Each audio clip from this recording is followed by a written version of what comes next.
นี่คือเรื่องราวของอุตสาหกรรมอาชญากรรมที่มีมูลค่าหลายพันล้านดอลลาร์สหรัฐเลยนะครับ มันดำเนินงานกันแบบเปิดเผยเลย ใช้แรงงานทาสยุคใหม่เป็นตัวขับเคลื่อน แล้วก็ยังได้รับการคุ้มครองจากผู้มีอำนาจอีกด้วย เอาละครับ วันนี้เราจะมาเจาะลึกเบื้องหลังอาณาจักรอาชญากรรมไซเบอร์ในเอเชียตะวันออกเฉียงใต้กันขุนหมูให้อ้วนแล้วค่อยเชือด โอ้โห ฟังดูน่าขนลุกใช่ไหมครับ แต่นี่คือคติประจำใจของคลื่นอาชญากรรมระลอกใหม่ที่กำลังแผ่ขยายไปทั่วโลกเลยนะ ซึ่งจุดเริ่มต้นของมันเนี่ยมันง่ายมาก แค่ข้อความทักทายเพียงข้อความเดียวเท่านั้นเองครับ อย่างในปี 2024 ที่ผ่านมานี้เองครับ มีเรื่องน่าสลดเกิดขึ้น คุณเดนนิสชายชาวเวอร์จิเนียวัย 82 ปี เขาตัดสินใจจบชีวิตตัวเองลง หลังจากที่สูญเงินเก็บมาทั้งชีวิตกับมิจฉาชีพที่เจอใน Facebook เรื่องนี้สะท้อนให้เห็นเลยนะคะว่าผลกระทบของมันในชีวิตจริงเนี่ยมันเลวร้ายแล้วก็หนักหนาสาหัสขนาดไหน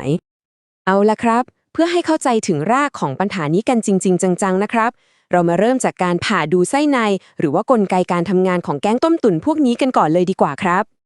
กลยุทธ์ที่แก๊งพวกนี้ใช้นะครับเขามีชื่อเรียกเฉพาะทางเลยว่า pig butchering หรือถ้าแปลกันตรงๆเลยก็คือการเชือดหมูนั่นแหละครับมันคือการหลอกลวงที่แยบยลมากๆคือมิจฉาชีพจะใช้เวลาเป็นเดือนๆเลยนะในการสร้างความสัมพันธ์กับเหยื่อทำให้เหยื่อเชื่อใจสนิทใจแล้วหลังจากนั้นค่อยๆโน้มน้าวให้ลงทุนในแผนการที่มันไม่มีอยู่จริงกระบวนการของมันเนี่ยเป็นระบบมากๆเลยนะครับไม่ใช่ทำกันมั่วๆนะขั้นแรกเลยคือเข้ามาสร้างความสัมพันธ์ก่อนผ่านโซเชียลมีเดียผ่านแอปหาคู่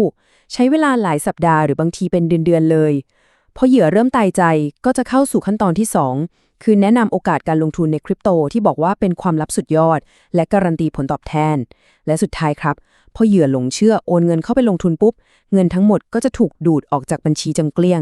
แล้วมิจฉาชีพก็หายเข้ากลีบเมฆไปเลยเอาละครับพอเราเข้าใจแล้วว่าอะไรคือวิธีการหลอกลวงของพวกเขาทีนี้เราจะไปดูกันต่อว่าที่ไหนคือฐานทัพหรือคือโรงงานผลิตการต้มตุ๋นพวกนี้ซึ่งเป็นปฏิบัติการระดับอุตสาหกรรมขนาดใหญ่ที่อยู่เบื้องหลังการหลอกลวงที่เราเห็นกันอยู่ตัวเลขนี้มันน่าตกใจมากนะ 220,000 คนครับนี่คือจำนวนคนที่ทางสหประชาชาติหรือ UN เขาประเมินว่าถูกบังคับให้ทำงานเยี่ยงทาสในศูนย์ต้มตุ๋นพวกนี้แล้วนี่นับแค่ในกัมพูชากับเมียนมาเท่านั้นนะครับยังไม่รวมที่อื่นอีกนะสภาพความเป็นอยู่ข้างในศูนย์พวกนี้เนี่ยมันเลวร้ายสุดๆไปเลยคนงานจะถูกหลอกมาด้วยประกาศรับสมัครงานปลอมๆที่ให้เงินเดือนดีๆพอมาถึงก็จะถูกกักขังในอาคารที่เหมือนป้อมปราการเลยครับมียามถืออาวุธคุมตลอดเวลาถูกบังคับให้ทำงานหามรุ่งหามค่ำเพื่อหลอกคนอื่นต่อแล้วถ้าใครทำยอดไม่ได้ตามเป้าก็จะโดนทุบตีอย่างโหดเหี้ยมเลยครับสภาพที่ผู้สังเกตการเขาเรียกว่าทาสยุคใหม่เนี่ยมันไม่ได้เกินจริงเลยแม้แต่น้อยคำถามสำคัญที่สุดเลยก็คือปฏิบัติการอาชญากรรมที่มันใหญ่โตมโหฬารขนาดนี้เนี่ยมันดำรงอยู่ได้ยังไงกันคำตอบมันไม่ได้อยู่ที่ตัวมิจฉาชีพปลายแถวแล้วครับแต่มันอยู่ที่การคุ้มครองจากคนที่มีอำนาจระดับสูงเลยทีเดียว 19,000 ล้านดอลลาร์สหรัฐตัวเลขนี้มันเยอะขนาดไหนนะเหรอครับนี่คือรายได้ต่อปีที่ประเมินกันว่ามาจากแก๊งต้มตุ๋นในกัมพูชาซึ่งมันเทียบเท่ากับเกือบ 60% ของ GDP ทั้งประเทศอย่างเป็นทางการเลยนะโอ้โหไม่ธรรมดาจริงๆแล้วเงินมหาศาลขนาดนี้มันไปไหนล่ะรายงานหลายชิ้นเลยนะครับชี้เป้าไปที่คนใหญ่คนโตในกัมพูชาเลยอย่างเช่นฮุนโตซึ่งเป็นญาติของนายกรัฐมนตรีที่มีส่วนเชื่อมโยงกับบริษัทฟอกเงินหรือซอสุขาที่ตอนนี้เป็นรัฐมนตรีมหาดไทยก็เคยมีประวัติร่วมมือกับอาชญากรตัวสร้างศูนย์ต้มตุ๋นที่ชื่อว่าจินเบย์คาสิโนขึ้นมานี่คือสิ่งที่เขาเรียกว่าการครอบงำโดยชนชั้นนำครับพูดง่ายๆก็คือระบบที่เจ้าหน้าที่ระดับสูงกับพวกคนรวยเนี่ยคอยให้ความคุ้มครองอาชญากรรมเพื่อแลกกับผลประโยชน์โดยตรงนั่นเองแต่เรื่องมันซับซ้อนกว่านั้นอีกครับเพราะมันมีผู้เล่นรายใหญ่เข้ามาเอี่ยวด้วยนั่นก็คือประเทศจีนซึ่งเป็นทั้งต้นกำเนิดของเครือข่ายอาชญากรรมพวกนี้แล้วก็เป็นผู้เล่นคนสำคัญมากๆในภูมิภาคนี้ด้วย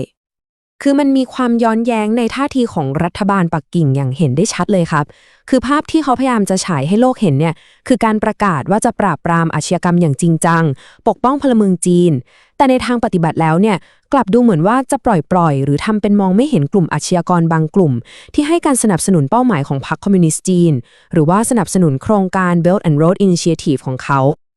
ฟังคำพูดนี้ให้ดีนะครับผมเคยต่อสู้เพื่อแก๊งแต่ตอนนี้ผมต่อสู้เพื่อพรรคคอมมิวนิสต์จีนโหนี่คือคำพูดของ Broken Tooth หรือไอฟันหักเจ้าพ่อแก๊งมาเก๊าที่โด่งดังมากนะครับมันโชว์ให้เห็นแบบชัดๆเลยว่าอาชญากรพวกนี้เนี่ยเขาปรับเปลี่ยนภาพลักษณ์ตัวเองอย่างมีกลยุทธ์เลยนะจากมาเฟียกลายเป็นผู้รักชาติเพื่อแลกกับการได้รับความคุ้มครองนั่นเองครับมาถึงตรงนี้หลายคนคงเริ่มสงสัยแล้วล่ะครับว่าแล้วแบบนี้การต่อสู้กับอาชญากรรมพวกนี้มันจะเอาชนะได้จริงๆหรอมันดูเหมือนเป็นสงครามที่ไม่มีวันชนะหรือเปล่าเรามาดูในส่วนสุดท้ายกันครับคือปัญหามันเหมือนเกมตีตัวตุ่นเลยครับพอเราไปทุบตรงนี้มันก็ไปโผล่ตรงนู้นอย่างช่วงปี 2010 เนี่ยฐานใหญ่ของแก๊งพวกนี้อยู่ที่เมืองสีหนุวิวในกัมพูชาพอโดนกวาดล้างหนักๆเข้าก็ย้ายฐานไปที่เล่าก่ายตรงชายแดนเมียนมาติดกับจีนแล้วพอโดนจีนกดดันอีกรอบในช่วงปี 2024-2025 เป็นไงรู้ไหมครับก็ย้ายอีกสิครับคราวนี้มาอยู่ที่ช่วยโกโก้ตรงชายแดนเมียนมาติดกับประเทศไทยเรานี่เองเครือข่ายพวกนี้มันแค่ย้ายไปเรื่อยๆครับหาที่การปกครองมันอ่อนแอแล้วผลที่ตามมาของการบังคับใช้กฎหมายแบบเลือกปฏิบัติของจีนคืออะไรกราฟนี้บอกชัดเลยครับการที่จีนเน้นปราบแต่แก๊งที่หลอกคนจีนด้วยกันเองเนี่ยมันทำให้ความเสียหายในจีนลดลงไป 30% ก็จริงแต่ในทางกลับกันมันกลายเป็นแรงจูงใจให้อาชญากรพวกนี้เบนเป้าหมายใหม่หันไปเล่นงานชาวอเมริกันกับชาวยุโรปแทนทำให้ยอดความเสียหายในสหรัฐอเมริกาพุ่งขึ้นถึง 40% เลยทีเดียวสุดท้ายแล้วมันก็กลับมาที่คำถามที่ใหญ่มากๆเลยครับว่าเมื่อไหร่ก็ตามที่อาชญากรรมมันทำกำไรได้มหาศาลขนาดนี้มีอำนาจล้นฟ้าแล้วก็ยังได้รับการคุ้มครองอย่างดีอีกเนี่ยการบังคับใช้กฎหมายจะมีวันเอาชนะได้อย่างแท้จริงหรือไม่นี่คือโจทย์ใหญ่ที่ทิ้งไว้ให้เราทุกคนได้กลับไปคบคิดกันครับ